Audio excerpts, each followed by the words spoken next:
talk to the legends of the creative and entertainment industries. We talk to those on the rise.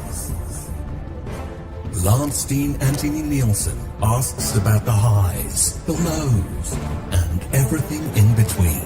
This is Outcast Creative, and this is Industry Interviews. Hello, welcome to Industry Interview. I think it's 134. I'll need to check, but we're steaming on for 150. We might make 150 before the end of the year. We'll have to wait and see. A whole load of industry interviews coming up over the next couple of weeks. I've got a couple more DJs coming in, so several people from the music scene. I have several authors coming in. I've got an internationally renowned composer of movie soundtracks coming in, somebody whose films you definitely will have seen. And all kinds of other creatives at different levels in between. So if you are a creative and you do have a project, as long as there's something we can see or there's something we can talk about, we're always happy to have you on and plug you. Now, my guest this evening is one of many DJs with this name, because I have just added about 7 people on Facebook who are not this individual. So that was hugely entertaining for me. But Chris Smith, also known as Smithy, has one of the most common names in England, short only of John Smith. So if you're trying to follow his work, make sure after today you do check out the links that I've already included in the blurb below, and I'll probably add more as we go. Now, just want to remind everyone, it's the 36th birthday of Raindance. Raindance is an old school hardcore jungle acid house event. It's a daytime event from 12 until 9. Coming up, this is on Saturday week, so not tomorrow, next Saturday. It's going to be an absolutely awesome event. There are 4 rooms, so there's something for everybody. And it's going to be at Heaven, Charing Cross. Nice and easy, nice and convenient, whether you're north, south, east, west, London. Charing Cross is great for everyone. So I will be there. I'll also be selling the book there, Back to Raving at 50. So if you want a copy of it and you haven't got one, and you want to get it signed by me, then try and come along to that event, because I'll be there with several books. I don't know how many I'm going to have, but I'll have a few. I've got about half of them have gone already. So if you do want one, to let me know, and I'll do my best to facilitate you. Okay, so let's move on to my guest. This man has been DJing for most of his life, but has only been DJing for Raindance for the last few years. But we're going to get into all of that. Let's welcome DJ Chris Smithy to the house. Hello, sir. Hello, Lance. How you doing? Just Smithy. But yeah, how you doing, mate? You all good, yeah? I'm assuming that the Smithy comes from the fortuitous common nature of your name, and you have to come up with something. Well, I'm Chris Smith, aren't I? Obviously, the DJ name's Smithy. I couldn't find a better one, and it just stuck for me since a PE teacher at school hit me with that one. I've always been Smithy, so I've never changed it. But so that's why I call me Facebook Smithy Chris Smith. Same with all my social media, and people get it all twisted and God knows what. But it's fine. Whatever you want to call me, just Smithy's cool though. Smithy's fine. Happy days. All right, wicked. Well, before we get into your career and we talk about some of the specifics, I do a series of quick fire questions for every guest that comes on. First couple of these are film related. The objective really is to get a sense of things that impacted you culturally when you were growing up. So if you could tell me, if you can remember that far back, the first movie you ever saw on the big screen as a kid. At the cinema? Oh, mate. Flash Gordon. Mate, it would have been 1980. I think that was 1980, wasn't it? It was 1980, yeah. It's still my favourite. Yeah. Most favourite film of all time. Best film ever. You would have had the vinyl soundtrack by Queen, right? Yeah, that's right. Yeah. So I've always been hoping that maybe Marvel would do their own little catch on that, but that's never happened. But yeah, that's that. I love. I'll tell you what. I mean, I collected vinyl soundtracks back then, and I loved that one because it had all these clips of the actual movie on it. Yeah, there was dialogue from the actual film, you know, like Gordon's alive and all this kind of thing. Brilliant. And they had all the sound effects for the battle when they're attacking that guy ship thing. Yeah. With the Hawkman. Such a great sequence. Brilliant. I was 4 years old. That was the first time at the cinema, and it was. I think my dad took me, and he took me back again the following week because I was so overwhelmed with it. He took me back again, you know. That was kind of your first Star Wars. Yeah, but that was the Flash Gordon was one. I mean, in fact, the lady in there who's trying to say was my first crush. Believe it or not. Can't remember her name, but I'm not sure. Which one was it? Was it Dale Arden or was it Ming's daughter? That was no, not Ming's daughter. No, that's a secret crush will come later. But no, okay. innocent girl. I'm not sure if it started when I was 4 or if when I watched it again when I was 7 or 8. You know, a bit more manly. I don't know, but yeah, it's great. It's a great film. That's a fun film I can whack on any time and watch. What was the last movie that you bought a ticket for to go to the cinema to see? Do you know what? I don't do movies too much, but if a Marvel film comes out, I've got to see that at the cinema. So it's probably that Spider-Man one. I think there's about 7 or 8. All the old Spider-Man was in it. I've completely lost track, but yeah, I'll take your word for it. The whole multiverse thing got a little bit too much for me. Yeah. But still great fun, still great movies, you know. Is there a TV show that you've watched since The Sopranos? So that would be 1997 that came out. And not including The Sopranos, up to present day, mini-series or series, like a straightforward drama that you were like hooked on, that you were like, I've got to watch every episode of this. This is amazing. Well, okay. Well, forget about 1997. I have been hooked on Only Fools and Horses all my life. Seen it a million times. I will watch it from the start to the end and then start again. You know, that's more of a comedy sitcom though. Is there a straightforward drama that you ever watched that you were really interested? Okay, well, the last one that really hit me, and I thought, wow, this is amazing, and I'm saving it to start it again and watch it again. And that's what was that called? Oh, Peaky Blinders. Peaky Blinders. That's a good choice. That's a good got hold of me, that one. That really did. You know, I'm not really big on TV, you know, EastEnders and all that sort of thing. No, sure. Well, you don't Peaky Blinders, I started watching that and I was hooked. You know, that's a good show. That's a good show, and there's a movie coming out soon. All the same people behind it. So who's not that yet? No, they were shooting it this summer, just gone. So. Yeah, but I've been saying that the last few years. So I was just wondering if it was one of those Facebook hoaxes, you know. So, no. So I had friends working on it. It's really happened. You're a man, yeah. I had friends filming on it, so I had to sign NDAs and all kinds of things. Can you remember? We'll sort of move into music stuff now. Can you remember the first? Because you would have been around when 7-inch singles were in the charts, still 12-inch singles. Do you remember the first vinyl single that you ever bought?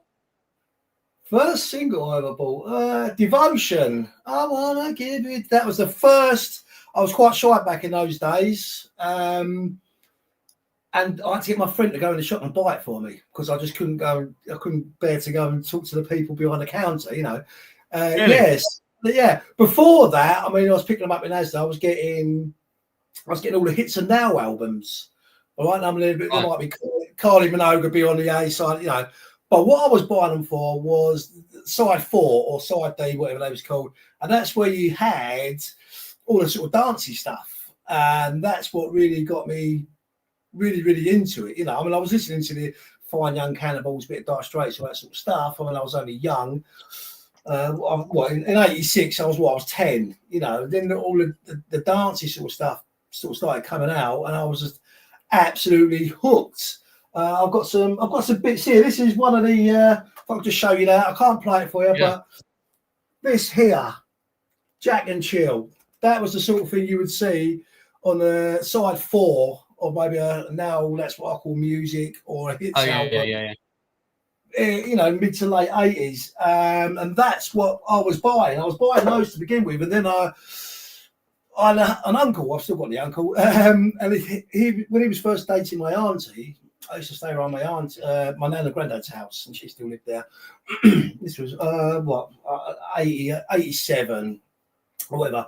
And this guy, he was in his early 20s. He was going to the record shop. He knew that I was into this stuff. He was going to the record shop, getting a wad of records, bringing them round, you know, taking me auntie out for a date, and leaving this bag with me with a set of TDK 90s. You know, so you come. I was like, I'm looking at these. I mean, look, I'll show you the sort of quality. Did you have one of them little tape recorders that you were pressing no, the two buttons? My granddad had a little stack system in a nice wooden case with a magnetic glass door. You know. Oh right, yeah. This was one of the ones. He brought this round to me. You know, and then that was it. I was absolutely hooked. War of the Worlds. Yeah. I've got the CD of that. Sorry? Evil War. I've got the CD of that. Have you really? Yeah. Well, this is obviously That's the dance remix of Wayne's War of the Worlds. That came out early 90s, I think. 89, that one. So once he was bringing me this sort of thing, and I was looking at that going, wow. You know, I mean, I was even cutting the covers to get them out. He was taking on, and he got a buzz out of me, getting a buzz out of these. I was only a kid. You know, I was only sort of 11, 12, but I probably looked about 7 or 8. I was only little, do you know what I mean? And so, that's to him, he really got me really, really hooked on all of this sort of music. And then a little bit after that, I mean, I had them all on tape, and this was going on for years. I mean, so I'd have them all on tape. My dad had a Marantz record player. All right, so I had my ghetto blaster. I put my tapes on, and I had a few of my records, my side fours of Hits and Now albums. And there might be tracks like, I've got to show this. I dug them out just in case, but I really want to show you. So this one, can you read that? Housemaster and the Rude Boy of House Nation. So what I would do, I'd have something like that on a Hits and Now album. I'd put my tape on, and I would put this. It didn't have any speaker control. It wasn't a DJ deck. It was just a proper old school 1970s record player. And what I would do, I'd get like an ornament, like a brass ornament, and wrap a cloth around it, and I'd be touching the platter. And that's how I learned to mix, how to keep the beats in time. You know, so much weight kept it in time, all that. So really, really, really crazy stuff. And I was hooked. As soon as I started getting those beats to sort of stick a little bit, that was it. I had to go and get some, sort of DJ decks. Well, before we get to where you grew up, let me just finish the rest of these quick questions. Go on then. These are the quick questions I asked at the beginning. I was worried about this. I thought I was going to be a bit shy, but no, here we go. No, that's fine. So I'm going to come back to where you grew up and all that in a minute. Just if you can remember, just a short answer. Do you remember the first album you ever bought? Yeah, but it was Hits and Nows albums. That was the stuff I was. Okay, one of them. Do you remember the first song that was always guaranteed to get you dancing on the dance floor? What, when I was a bit older? When you were a bit older, you had a bit more confidence. Let's go with that. So many. Yeah, so many. I mean, I was into all the electric 80s stuff before I got into the real dance music. Eurythmics, that sort of thing. That's what really started to get me. Right. And then I think it was in 88, 89, Impedance brought out their version, Tainted Love. And again, oh my God, I was off. I was hooked. But that was another one of the records that my uncle brought round to me that on numerous occasions. But so all the electrical stuff, all that sort of stuff. That's a great version. So I'm going to put the link, by the way, for that version of Tainted Love in the chat for anyone who wants to check it out. I've actually got it on my playlist already, so let me drop that in now. So where did you grow up? What part of the UK? East London. Whereabouts? Custom House, Canning Town, Beckton. Oh, that's proper East London. People living in Hackney will say it's not real East London, but yeah. Well, and then people who are in Canning Town say that Hackney is more central East London. Proper Cockney, So that's where I'm from. It's all good. And big family. Just tell us about the environment a bit that you grew up in. The environment I grew up in. Okay, so I had a massive family, and my granddad used to do all the mixtapes. It was all, Right. You know, there might be some Russ Abbott hits on there. You know, he'd make a tape without any gaps in between the songs. So that was my sort of first lesson in DJing, if you like, sort of party DJing, dropping the gaps out, re-recording at the first clip or the first beat of the next song. I mean, I was helping my granddad do that since I was like 2 years old, you know, on a gramophone and a tape deck, you know, stuff like that. So that's how I got into the music, probably through my granddad. Well, no, definitely through my granddad. And yeah, I mean, there's a picture of me somewhere. I think I was about 2 years old, and I'm putting on, I think it's a Phil Collins cover version of some late or some mid-60s song, maybe late 50s. I can't remember the name of it now. You know, yes. Would it have been You Can't Hurry Love? Would it have been that one? What, say it again? Can't Hurry, might be that one. Sing it. The cover of Sing it to You me. Can't Hurry Love. That's a cover of another. That's the one. Song. That's the one he done. Yeah. That was it. I got a picture, and I can remember being 2 years old. I think I was wearing one of my granddad's jackets. He was smothering me, and I was holding this record up. It was a really cute photo, you know. And I said, that was late 70s, you know. Like, yeah, I'll have to dig that photo out, actually. It must be out. I must have it somewhere. So, yes, I mean, it's fair to say that the men in your household, both your dad, Duncan that came around, and your grandfather, was all sort of fairly heavy influences. Yeah, well, like I say, we had a big family, and it was a party every week. My mum had lots of cousins. There was always a christening, a wedding, all sorts of things going on. It was a regular. I was always at a party, you know, and all of my granddad's family. He had a big family, and they all had caravans in Clacton, St Joseph's. So it was life. I grew up. Life was one big party. My life. And then I started, obviously I got a bit older, and I started going to the real parties. But no, yeah, that's how I grew up, just watching everyone party. So was it that you first sort of dipped your toe into going to an actual club? And was it on the rave scene, or was it still on the old school British? Yeah, okay, so I was still at school. I was 15. I might have just left school. I think I finished school at 15. And one of my best friends was the year above me. So he'd started work as a training mechanic, and the guy he'd got friendly with was 18. Now he's come around my house and said, look, we're going Labyrinth. I was like, whoa, what's Labyrinth? You know what I mean? So I'm like, yeah. So I really wanted to go to a rave anyway. Because I used to live near Jenkins Lane, Beckton. You could hear that stuff. We'll talk about that in a minute. But so we're going to go Labyrinth, a rave. I'm like, mate, I'm there. Now, I was, 15, maybe pushing 16, but I probably looked about 12. You know, there's me trying. I probably looked about 12 years old. You know, my mates had sort of little moustache ears, and they was like 6'2", and there's me sort of 5'2", you know. But I did it. I went out with these guys. We went to Labyrinth. Must have been 1991. All right. Near the beginning, then, when it was. When I was at Four Aces, the real Labyrinth, Four Aces business. And I just remember I should have got in first, but I let my mates go in first, and I followed behind them, trying to look big and all that.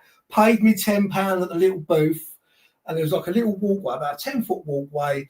The bouncers was at the end of that. So I paid me £10, walked through, and there's a giant guy, big puffer jacket, all that. He just looked at me and laughed. He went, no, mate, come on. He goes, you got to go. You can't come in here. It goes all like that. I'm like, oh, mate, come on. He goes, no, go on. He's shouting out, he's laughing at me. Give him his money back. So he sent me back out. He wasn't aware that at that point, I've now lost all my mates who was meant to be looking after me. I'm only tiny. Right. There's bouncers outside the club having a go at some geezer because he's being a bit cheeky. Don't know what was going on. I was thinking, I was crapping it. So I thought, you know what? I'll go missing for 10 minutes. I'll come back.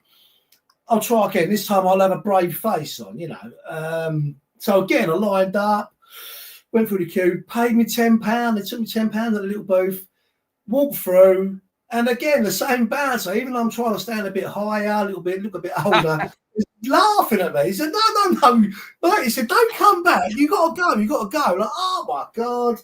So yeah, mate, yeah, I was really worried then. So all my mates had gone in there, and back then, if you was outside a club, you could hear the wall shaking. You know, it's not like that. Yeah, of course. They were shaking. It was like, and I was the only one out of all those guys who was the real raver. You know, who really wanted to be there. You know, I just remember standing outside, and I didn't know where I was. I was in Dalston, obviously, but at the time, I didn't know where I was. So I just remember finding the phone box, ringing up. Don't laugh, right? I rang up my dad. I said, Dad, I can't get in the club. Come and get me. He said, "Where are you?" I said, "I don't know." I wasn't going to cry or nothing like that. But yeah, it was quite a scary moment for me. I was only probably 15. He said, "Boy, just get in a cab. You've got money in your pocket. Just get in a cab and get home." I did that. And that was the first time I got in a cab on my own. First time I tried to go raving. After that, I knocked it on the head. I mean, I was all over the pirate radios, but I knocked the clubbing on the head until I was, I mean, even when I was 18, I still looked like, 15, 16. So I had to wait till I had ID so I could get in, So I spent my life just staying up late, listening to radios, pirate. What was it? Innocence was the most one that sticks in my mind. Format, Rush, all that sort of thing. I'll be there doing my TDK 90s, I've got boxes of tapes in the cupboard, which was me growing up. That was me growing up. As soon as I found the acid house and that sort of thing, football, all that sort of thing, out the window. No, not interested. When's the next tune coming out? What's the next best song, So yeah, that's how I grew up. Just loving Do you music. remember how old you were when you did get to go to your first event, and what was it? Well, the Labyrinth. Well, as soon as I turned 18, me and my mates went back down there, and it was great. It was amazing. Did you take a birth certificate or like a passport or something with you? I can't remember why, but I was 18 at that point. I had, right. I probably had a provisional or something like that. I don't know. I can't remember exactly why, but yeah, I got in, and oh my god, I think Billy Bunter was up in the because back then you didn't have the DJs on the stage in front of you. They wasn't the showpiece. Yeah. They were just somebody playing music in the corner. Now, I just remember looking up at this window thinking, because I started sort of mixing it up a little bit by then. I was really into the records, and I'm looking up, and there's Billy Bunter and all these people. I'm like, I want to be there. I want to be there. And it was a long time before I ever got anywhere near, a DJ booth in a nightclub. But yeah, that was the one. That was the Labyrinth. Was the especially after getting kicked out when I was younger. Do you know what I mean? So yeah, getting in there, still with my baby face, brilliant, absolutely brilliant. Having a little wander around the garden and all that sort of thing. Have you got on the Facebook group, and there's a lot of pictures from back in the day? I just wondered if you'd had a look at them and seen if you could find yourself. A lot of people. No, I remember those scenes. No, I wouldn't. No, they probably wouldn't have took pictures of me. Like I say, I still had a baby face when I went. Yeah. I got older. They'd moved on and sort of thing, So, how did it go from you getting into Labyrinth to you DJing on that scene? I know you were sort of dabbling. Well, there was my uncle. It started off with my granddad years ago. Then I started seeing the dance music. My uncle got involved. He's bringing his records round. I was just making all these mixtapes. And so I'm living in Beckton. Now, Jenkins Lane is just over the road, right? So we used to hang out when I was like 14 or whatever. We used to hang out at Beckton Ski Slope. Oh, right? Yeah. Well, so yeah. So we'd go up there. I think we're smoking a bit of ash or whatever. What we was doing when we was 14, nothing too heavy. But you'd go there when Raindance was on, and you could hear the music, And like I said, I'll just be sitting there. With a change in the wind, it might get louder or get quieter and all that sort of thing. But that was sitting there dreaming about, maybe one day I'd get to DJ at one of these clubs or go to one of these clubs at that point, you know. So yeah, I mean, Jenkins Lane was only probably a couple of miles away or a mile away. Yeah, brilliant. Just I was so into all the rave scene, but I mean, I thank it now because I still look a little bit young. You know what I mean? But at that time, I wished I looked a lot older so I could go to these bloody clubs and these raves, you know. And I think that's why I'm so in love with the old school, the acid house, all this sort of. I mean, acid house is still rife now. That's still going. There's lots of new stuff we can, you know, we'll talk about that another time. But that is why I think by the time I really got into sort of clubbing, being a bit of a geezer about town, it was kind of garage was starting up a little bit. Do you know what I mean? And at that which time I was hunting down all the back to 89 dudes, all this sort of stuff. Even though they was only a couple of years old, you know, the music was a few years old at that point. I was always still, because I felt like I missed that little pocket, the 88 to 90. I missed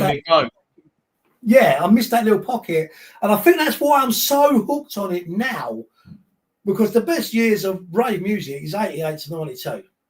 After that, he goes into your jungle, the MCs come about, yeah, that's great, wasn't really for me. And then I kind of switched, like afterwards, to the garagey kind of stuff. And the same sort of thing happened to that. They got heavier and heavier, and then it became an MC thing. Not that I'm mocking MCs, but it's, you know, whatever your preference. No, you know. it's a personal taste thing, isn't it? And then well, I started off with all the vocals, all that kind of stuff, the Tainted Labs, all that sort of stuff.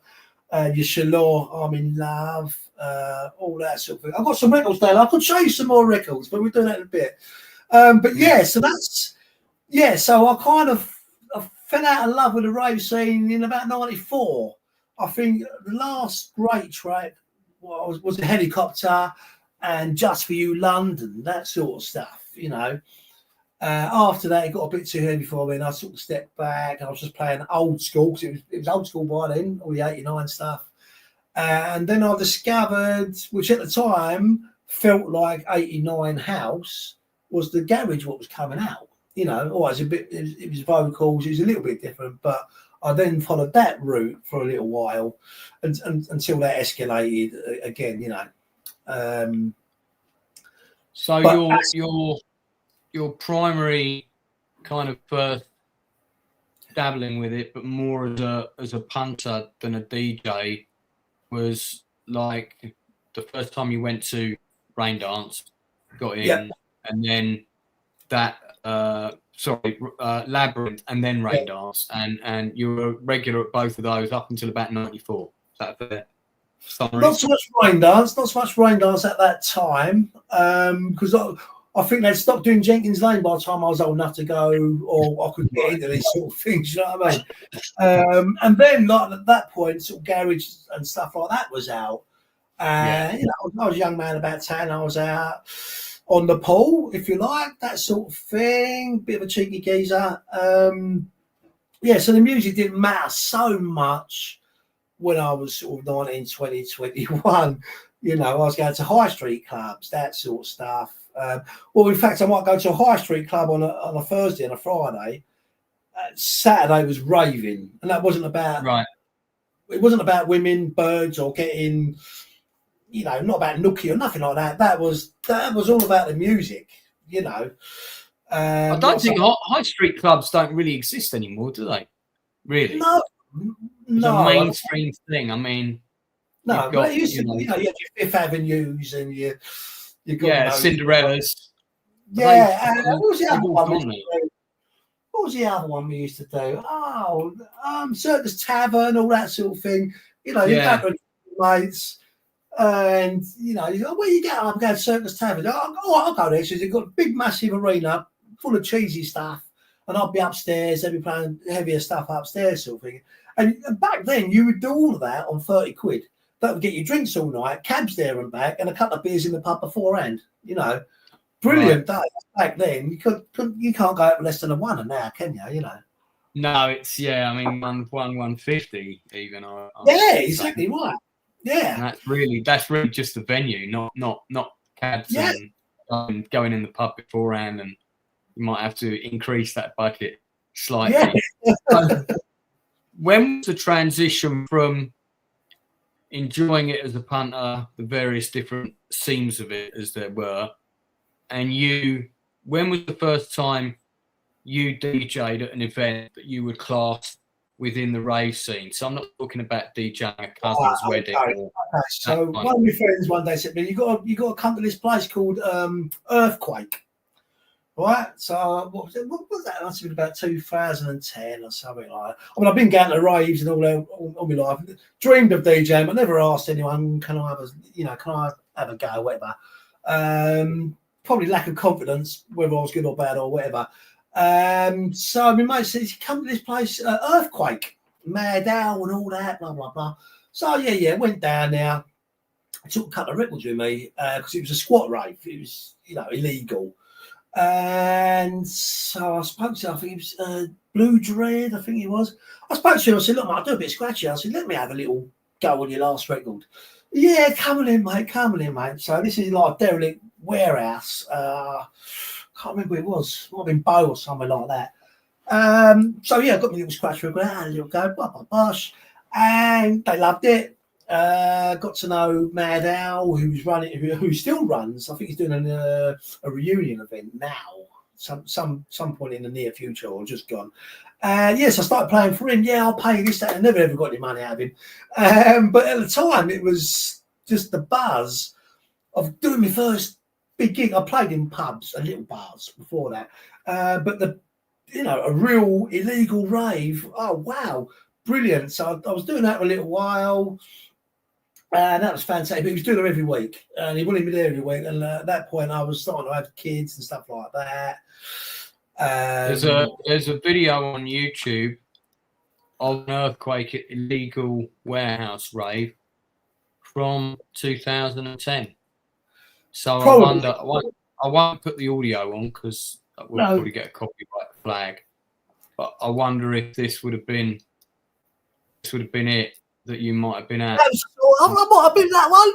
Yeah, possibly, mate. Possibly. I mean, look, I remember.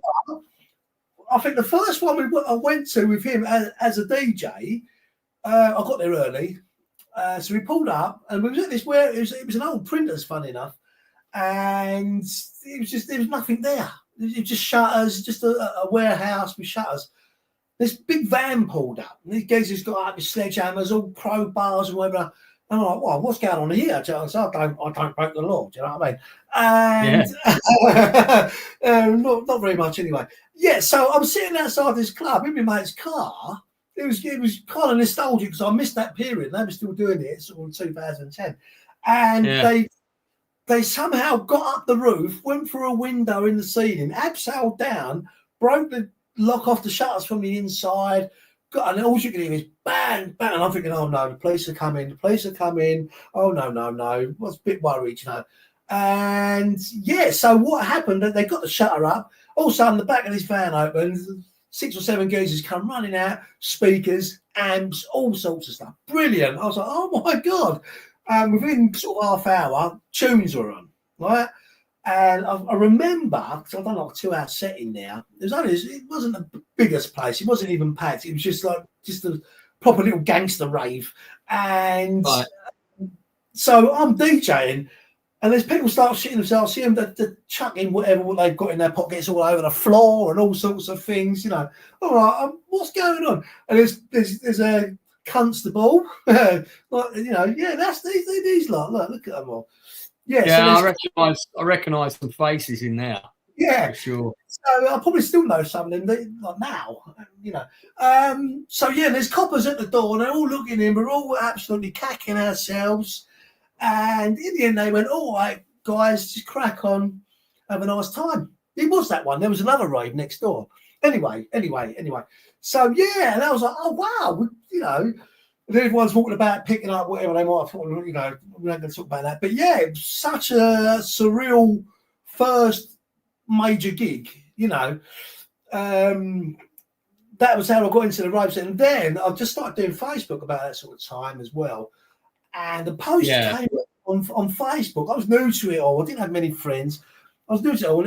Labyrinth, win a set, DJ competition, win a set, blah, blah, blah. I thought, you know what? You got to be in it to win it. So I sent them a mix. And lo and behold, I won one. I think 4 or 5 of us won it. God knows how many people went for it. But yes, I won a set at Labyrinth. The Phoenix, something or other at that point it was. The Phoenix Rises. Brilliant. Yeah. Brilliant. And so I got on that was my first big pucker flyer, what I was on. I have a copy of that. I have somewhere. I'm not here. I didn't think I didn't know what I was going to be talking about, to be fair. I would have got some props out if I would have known. That's all right. Don't worry about it. Yeah, no, I've definitely got a few of those in the cupboard. And that was I won that competition, and then I fell out with Mad Al with the earthquake stuff. Because I've done the first, my first at Labyrinth, and then they asked me to come back. So I was obviously, I'm chuffed. And Earthquake were doing their event on the same night, and they both booked me, and I'm thinking, wow, I'm a superstar DJ, I'm double booked, I'm going to be sort of shooting up and down town, doing all the big gigs, it was a real buzz for me. But then Mad Al, Earthquake said, no, you can't do that, and this. He said, no.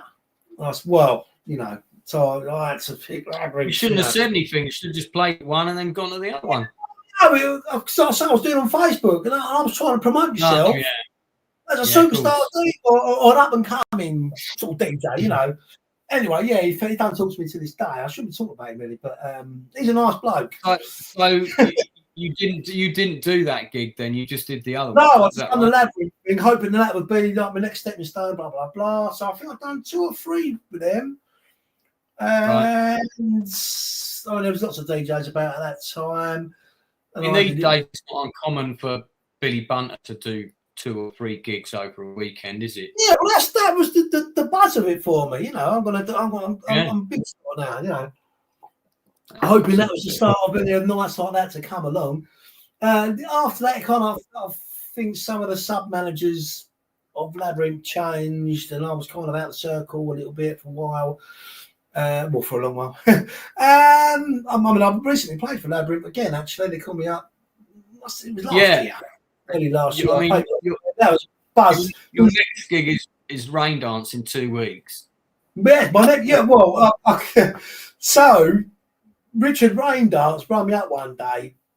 I thought it was one of my mates winding me up. I'm cooking a bacon sandwich on a Sunday morning. And I kept bumping into him at festivals, going, when are you gonna let me play? Just mucking about. Because he's like me. He's a bit of a geezer, a bit of a chap. Do you know what I mean? You haven't got you just be yourself in front of him. And I was cooking a bacon sarnie Sunday morning. Must have been 10:30, and this private number or unknown number ringing me up. So I go, who's this? Hello. I'm thinking, hey, Ralph, so I got my bacon's nearly done. Hello, Smithy. Richard Raindance here. Now's your time, boy. I'm like, wow. Yeah, that sounds exactly like him. Yeah. So I'm going, all right, mate. And my mind's spinning. I'm thinking, which one of my dozy mates is winding me up? I'm trying to work out who his voice is. And after about 30 seconds or a minute, I'm thinking, do you know what? I think it's actually him. It's actually him. And then I could have a real conversation with him. But I was like, no. You don't want to tell someone to F off, and it actually turns out, and that's what happened. He came to one of the gigs at Delta House. He came to that, one of my first ones. It was empty in there. It was rubbish. He came to that, so that's where I met him. Right. And then it was at that sort of time. Facebook Live had just started, and that's.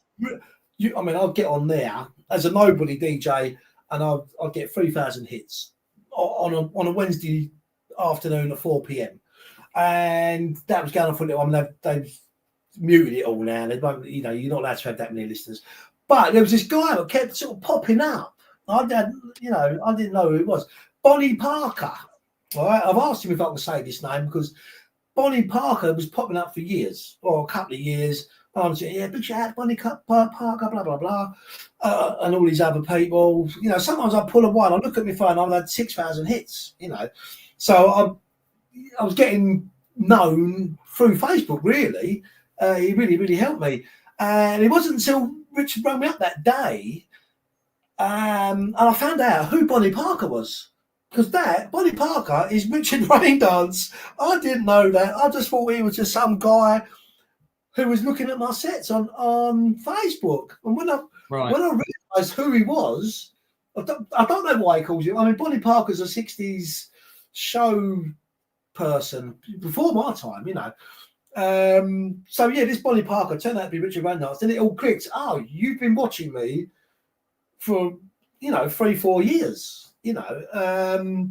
So yeah, I did that. He rang me up, he did that, and I was like, in the end, I realised it was him. I was like, yeah. So he's given me a set at Raindance Heaven. I think it was the last time I was at Heaven. I couldn't believe my luck. I was like, oh my God. And I'm thinking to myself, well, obviously I'm going to be doing warm up. You know, no one's going to be there, but I'm on the fly. I'm on the fly. So I'll get a couple of weeks before he goes, right, Smithy, here's your set time. And I was like DJ number 5. I was like midway just before the headliners. I was like, wow, you know, I was like, now I'm buzzing. Now I'm over the moon. I'm like, wow, you know, what's he doing? You know, obviously you see something that some other people don't. So yeah, I did that set and I mashed it up. I'm a proper DJ. Yeah. What was your opening track for that set? Do you remember? I should remember, but I can't. It would have been. I don't do the greatest hit CD. I want to. Yeah, you keep it organic. I want to play the stuff that you've not heard for 30 years and make you fall in love with me at first sight. That's what I do. What I played. Yeah, I'm not going to name the tracks because it offends people, you know. But I don't play that 20 famous tracks. Do you know what I mean? What do I play? Oh, it would have been Shut Up and Dance. I'll tell you what it was. I'll tell you what it was. I had done a mashup of the intro. It was Shut Up and Dance. What was it? Look, you've done me up now. I can't remember the name of the song. What would be a song that would typically go into a playlist if you were playing at Raindance? Like I say, I try to find the stuff what the other DJs ain't playing. Last thing you want to do is turn up with 20 of your favourite tunes, and the other guys just played them. You've got a good thing. That for me is maybe not the best set of the night, but the most unusual set of the night. That's what I'm looking for. The one where but I've not heard that tune for 35 years. That's the buzz that I'm looking for. Give me an example of a tune that would come under that category. Oh, okay. My definition of a track. I'm not going to sing it. Yeah, just give me the name. You know that one? You got me doing it now. Look. Not from that amazing rendition. No. Could you give me the name of it? The what? Can you give me the name of the track? It's called My Definition of a Track. Well, that's the actual name. Yeah. That's the actual name of the track. Stuff like that. My Definition of a Track. Yeah. Okay, I've got the original version here. Let's have a quick listen. I don't know that track by name, but then that don't mean anything. There's a lot of tracks I don't know by name. So let's have a quick butcher. That's crazy. Ain't got funny name, mister? Yeah. That's the one, boy. Of a track. Well, I represent background music production. That's proper old school. Edition of a track.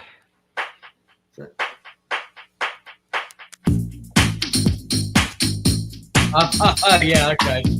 Yeah, I've heard this before. Normally when people play it, they say out that stuff at the beginning. You like that, right? Yeah.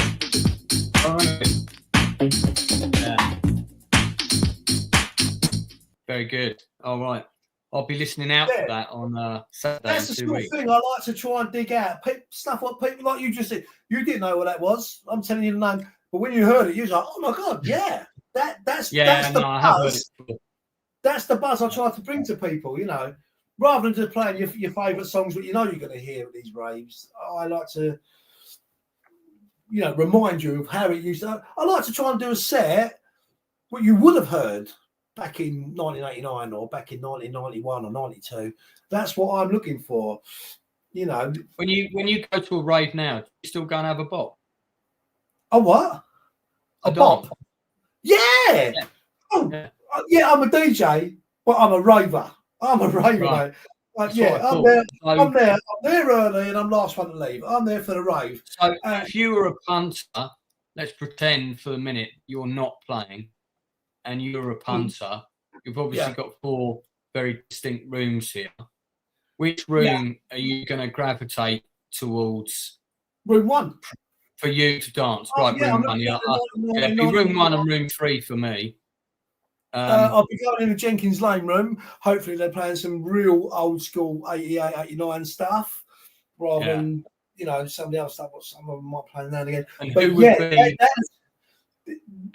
be your must? I must see this room. It is an 89 room. That's how it should be. That's how it mainly is that way, and it's perfect in there. Jungle drum and bass. I'll go and have a look in there. Yeah, I don't mind a bit. I don't mind a bit of jungle drum bass. I can do like an hour of it, nip in, nip out. But I'm not. I don't like going to a jungle event. The music's cool. But some of the MCs are brilliant. I can listen to them all night. But some of them you're going to listen to all night, whether they want you to or not. Yes, and they're singing over the vocal or they're rapping over the vocals. Yeah, I hate it when they do that. I'm calling it rapping, but some of them have really got it. Some of them haven't quite got it, but they got their lovers, they got their people anyway, you know. Yeah. So I'm not really drum and bass. I like a bit of Liquid. I play a bit of Liquid now and again. So who on this lineup in room 1, if you were purely a punter, would you be like, I've got to see this person play? Oh my God. Listen. Obviously, Slipmatt, I've seen Slipmatt. I love Slipmatt. Don't get me wrong. I love Slipmatt. Yeah, he's look. Satin Storm. He's threatened to come on here and give me an interview. Look. This is the buzz for me, right? Satin Storm. Smithy. You see that? Yeah, I can see what you mean. So that is this is a buzz for me. I'm on that flyer with some of my childhood heroes, Satin Storm. They made a track called Satin Storm, and that was the highlight of my life. Satin Storm. Do you remember where or when you first saw Satin Storm play? No, I can't remember. I don't think I've ever seen them play, actually. I think they might have been at the last. I think they played at Fabric. They was at Fabric with us because they started early, 1990. You know, that's been the jungle thing. Wasn't Satin Storm? Was that not Travis Edwards, or am I getting it mixed up? I couldn't tell you their names. I was too caught up in my own thing to sort of focus too much on people's names. It was just, I like that tune. I'm having that tune. Because Travis Edwards passed away in 2023. Oh, right, so I'm wondering if there's an element of Satin Storm who probably works with him, who's going to be there playing his tracks. Yeah, it was their early stuff that was really my forte. Yeah, like tracks like Pleasure Zone and that kind of thing. Yeah, well, imagine. The track is called Satin Storm by Satin Storm. That was probably the best old school tune ever made. Well, it's a few of them, but that was one of them. Definitely. If you don't know that song, that come out in 1999. 90 what? That might come out in 90, probably 89, late 89, 90. Let me check. Satin Storm. You've got to check it out. That's the 92. Song. Yeah.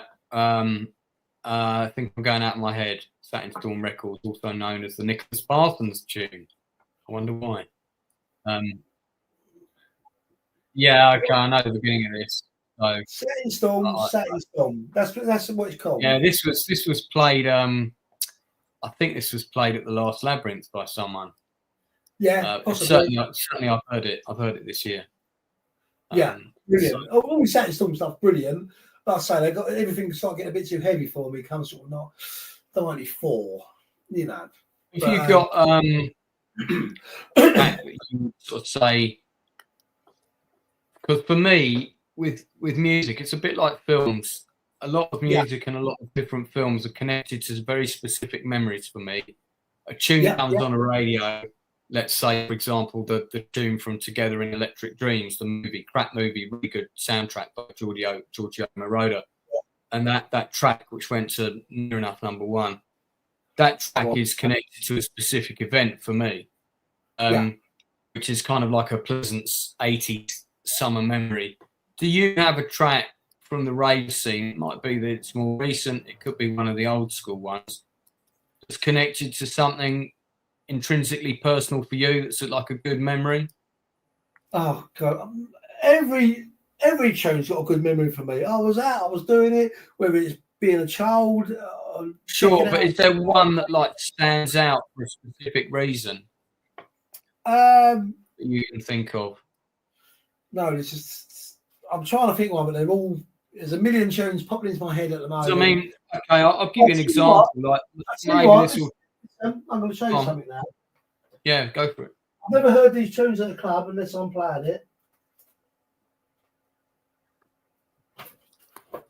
Right, okay, let me just show you this. Right, okay. Yeah.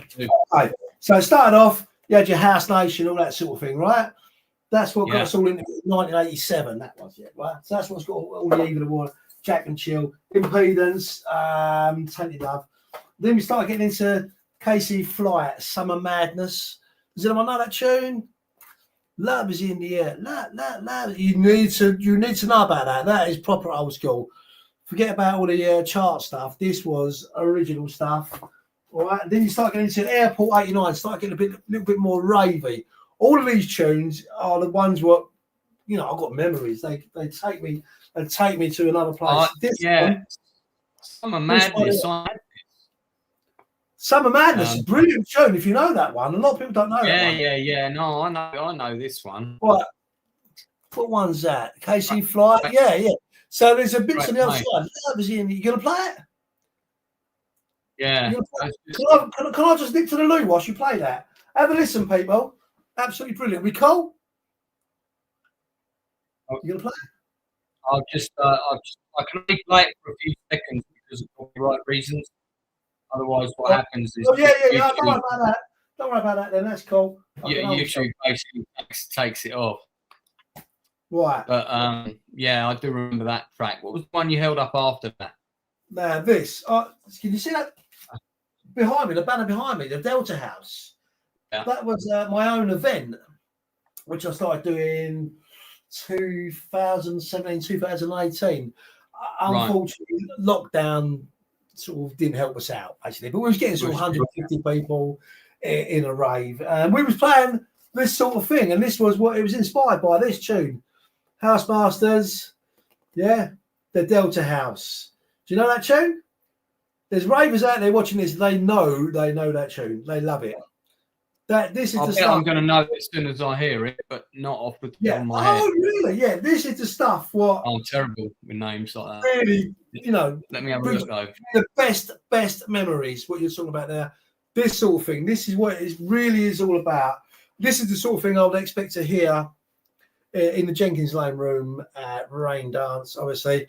This sort of thing there in the Jenkins Lane. Room 1, early hardcore, the original breakbeat stuff, which is what I'll be doing actually next Saturday. Here we go. Go on.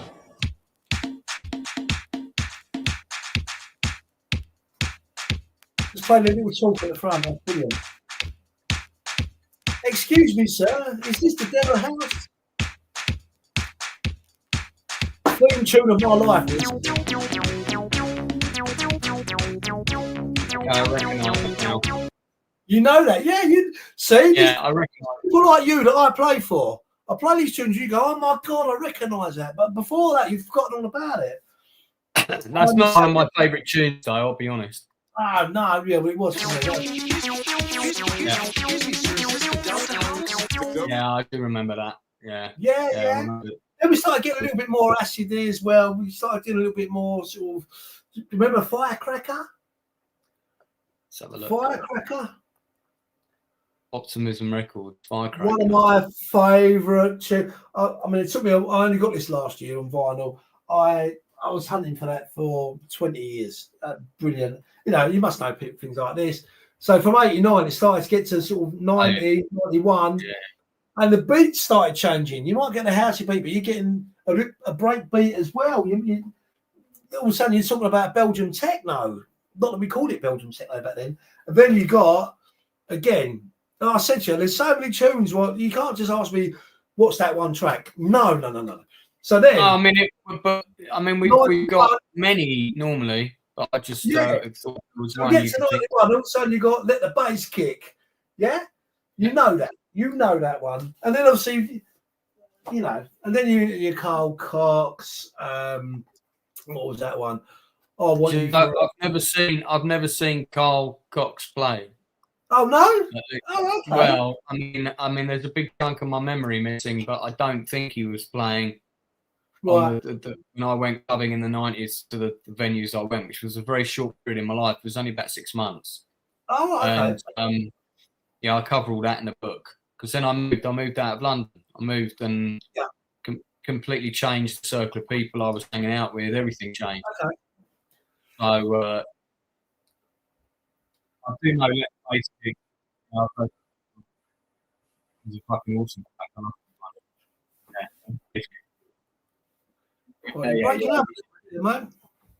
Yeah. I was just saying, I know. Let the Bass Kick. This is a great tune. Yeah. This was played at Bagley's. Oh yeah. Bagley's dancing on the stage there. I remember. This up and like what you're waiting for. Let the bass kick. Yeah. I'm gonna get so copyrighted on this. Anyway. Yeah, we'll see what happens. So so there's quite a few tunes then sort of attached to specific memories of those early years for you. Hundreds. I could not pick one. I mean, you can. Favorite record label, Shut Up and Dance. You know what Shut Up and Dance? You know, Ragga Twins, all these sort. Oh my God! So when you ask me that question, what's that one tune? There's not one. There's a million tunes. I could not choose one. It's not choosing between. Well, I didn't mean one above all others. I just wanted you to pick one. Yeah, Shut Up and Dance, all that sort of thing. Oh my God, yeah. I think the Ragga Twins are playing. The Ragga Twins are playing Orange. I'm at Orange. You coming Orange? I'm not playing, but I'm. What? Well, mate, I was at my first proper full on rave coming back to raving. I went to a party at XOIO with the Rave Days guys, and that was nice, but it weren't like rad. Rave Days guys? Oh yeah, I know those guys. Yeah, that was in April of last year, and then everybody was going, and I was like, right, I'm up for this. I want to go to more. And people were going, you've got to go Orange. You've got to go Orange. And I was like, Orange. I remember that. And I went to an Orange event in, I think it was 92 in Coco, and but there's various reasons why I can't specifically remember the details, which I cover in my book. But I know I went to this rave event. A friend of mine took me, and I'm pretty sure it was an Orange event. And I came back in the 90s, and I went to a Peach event there, or early 2000s. I went to a Peach event there. But when I went back to that fateful, I think it was June, wasn't it? First week of June last year, their big first reunion. What, man, the atmosphere there was just unreal. It was something else. Right at the front. Yeah. They don't have the speakers as they used to back in the day. You know what I mean? You can put your head in the bass bins now and say, mate, it's not even on. Do you know what I mean? Whereas back in the day, you could go near it, you'd be shaking off. Wow. I was right down the front, and it was like, I remember thinking, God, this is amazing. I probably missed this. Yeah. It was. Actually, there's a picture of me. This is quite a bad one, but I'm going to show it anyway. That's a picture of me with the group of girls that I ended up hanging out with. Look at you! Down the front. I'm looking at myself in the background now.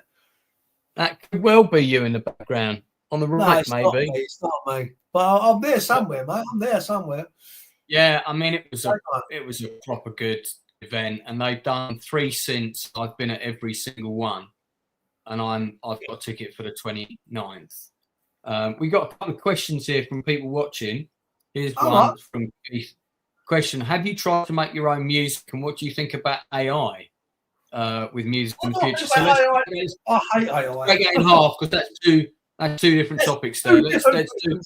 Have you tried to do any of your own tracks first before we get into the AI thing? Yes, I did years ago. I was pretty good at it. Then I had kids, didn't have time for that and DJing, so that kind of took a back burner. That was like 18 years ago. But that is something I'm looking to get back into now. I just need to get up to date with this modern software. I'm not suggesting I'm going to be amazing, but it's something I just want to play with as a side of the DJing as well. Funnily enough, that's something I want to do a track. That's something I want to do. So I've done pretty much all the other creative things, but I've never made my own music track. That's the thing I've been meaning to get back into for years, but you know what it is. You start a track, you get it going, and then you're locked in a room for the next 2 days perfecting it. I haven't got that. When I do my music, when I do DJing, I can come in my room, do a live stream, 2 hours, have 3 lagers, and go and watch TV with the family. If I start a tune and it ends up being good, I could be locked away for 3 days finalising this. So that's what I'm worried about, because I'm so into this. It runs deep into the veins. That maybe more partner things, but you've got to have an understanding partner if you're going to lock yourself away in a room for 3 days. That's it. The DJ is enough. I can't go a day. Well, I can now, but I can't go a day without thinking about what song I'm going to play next. What am I going to do? Some old school? Am I going to play some new tech house? Am I going to play some sort of new Chicago house? What am I going to do? And I wake up thinking like that every day, and I have to tell myself, no. You're an addict. You go and do some normal stuff. Give it a couple of days off. And then before you know, I'm back in the studio and loving the music. I'm a pest. It's another question from another Keith, different Keith. Keith Hall. One of your mates supports you in your music rave DJ journey. It might well be him. What's the question again? Sorry. Question is, which one of your mates has supported you in your music rave DJ journey? I've got a really, really, really good friend. I'm not going to say his name. He's a bit shy. He's got a beautiful missus, and they chaperone me around. They look after me. We all go out. It's amazing. But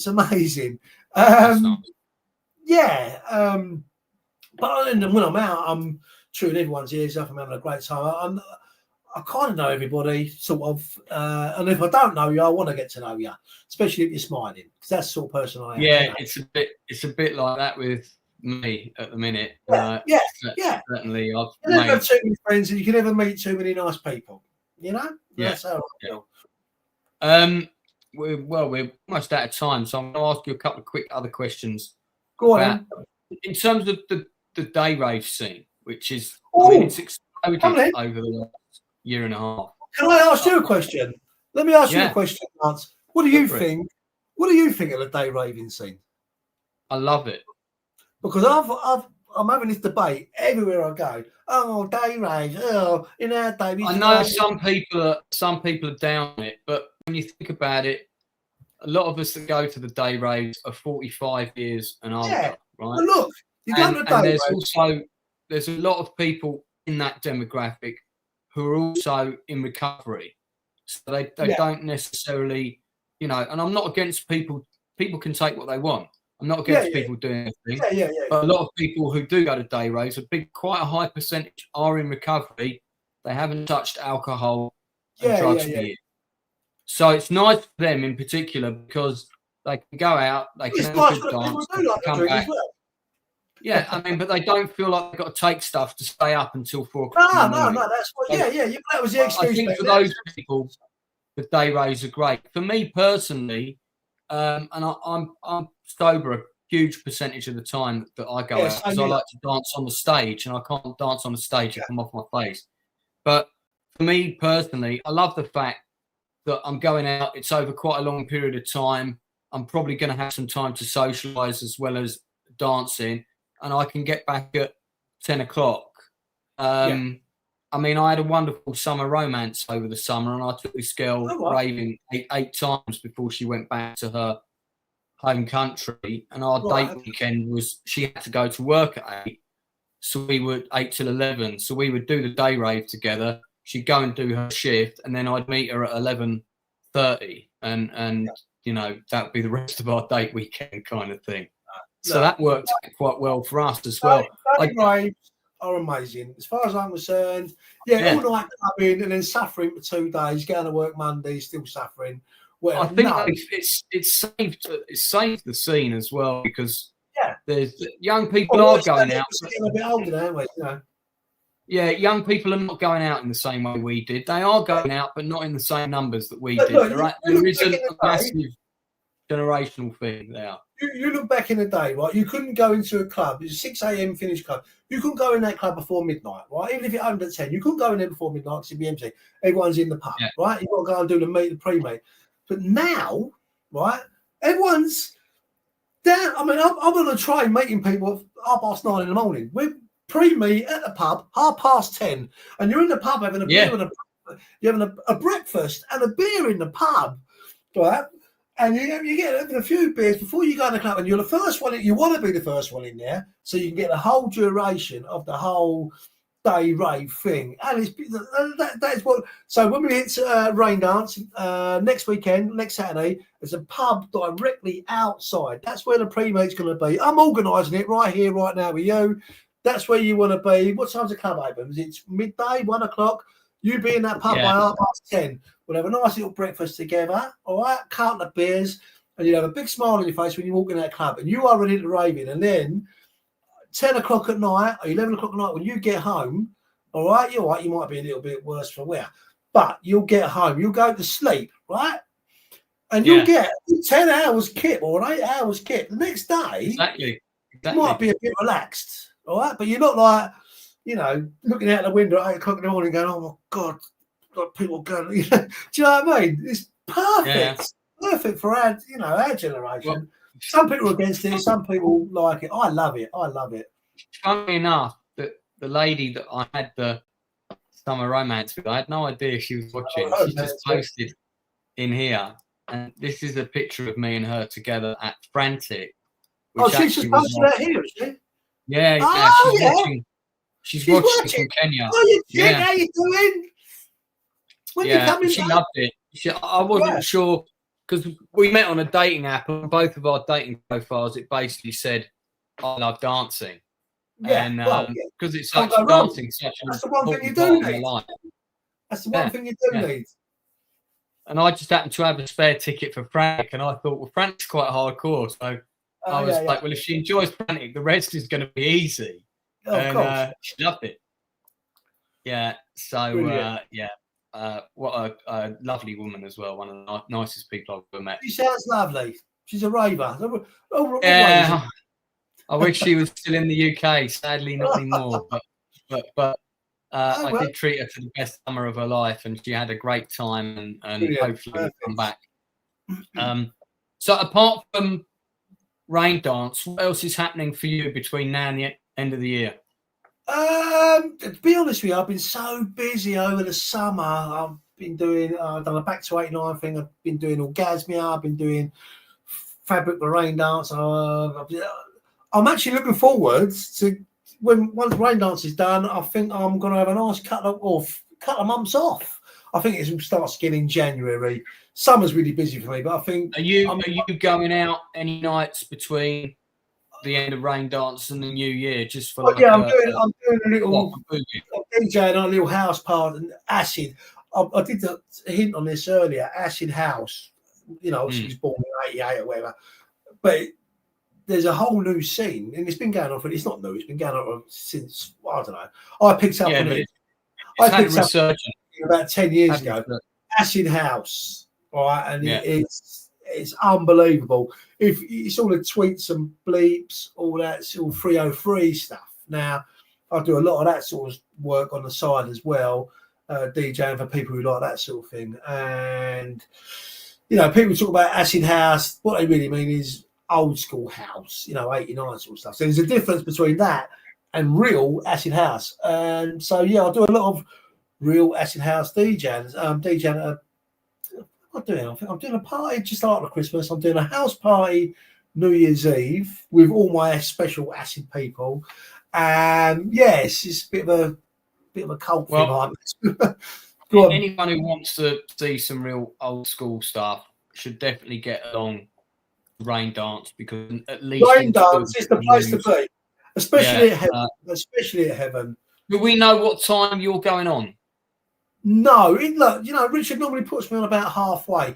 I think last time I played at Fabric, and I played quite later on, actually. He gave me a really good set in between Nookie and Ray's doing a live. Were you in the main room, in fact? No, last time I had a go at doing the Jenkins Lane room. All right? Oh, okay. This time I'm back in the main room at Heaven. That's just right. Just it's the wow factor being on that stage at Heaven. Well, you never know.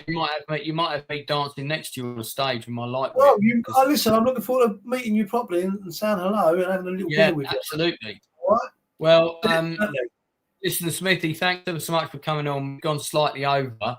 Yeah, my pleasure, mate. We'll wrap it up there. Do you know what? I thought it was going to be. I thought it was going to have to be cut off earlier. I didn't think I'd had too much to say for myself. But no, man, these things always go really quick. They go really. We could have talked for another half an hour quite easily.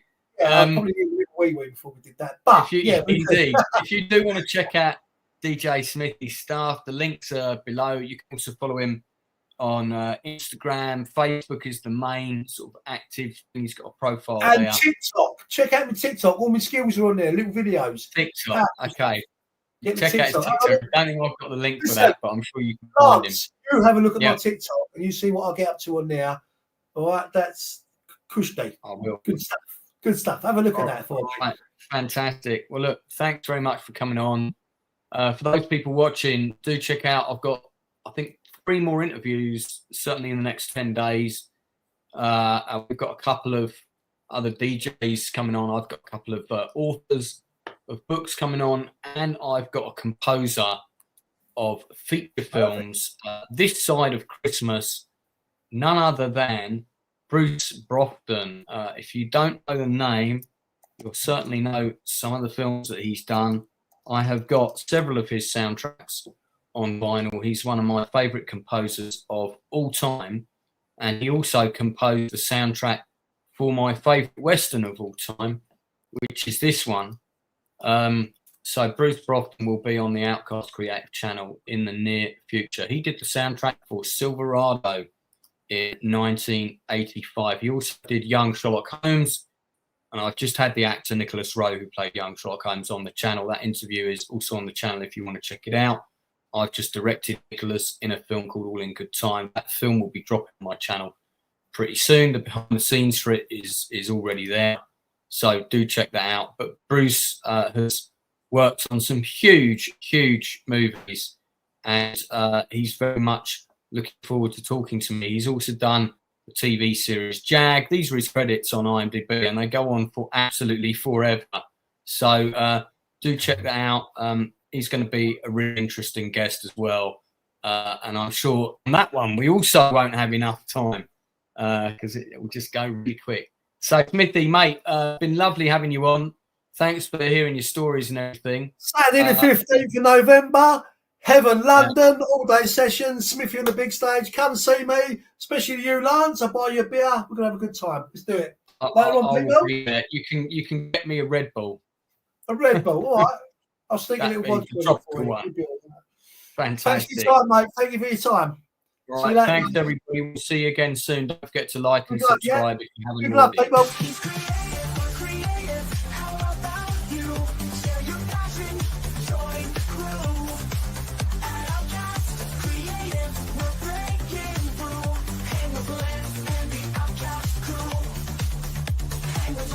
And the Outcast crew, interviews with fellow artists on the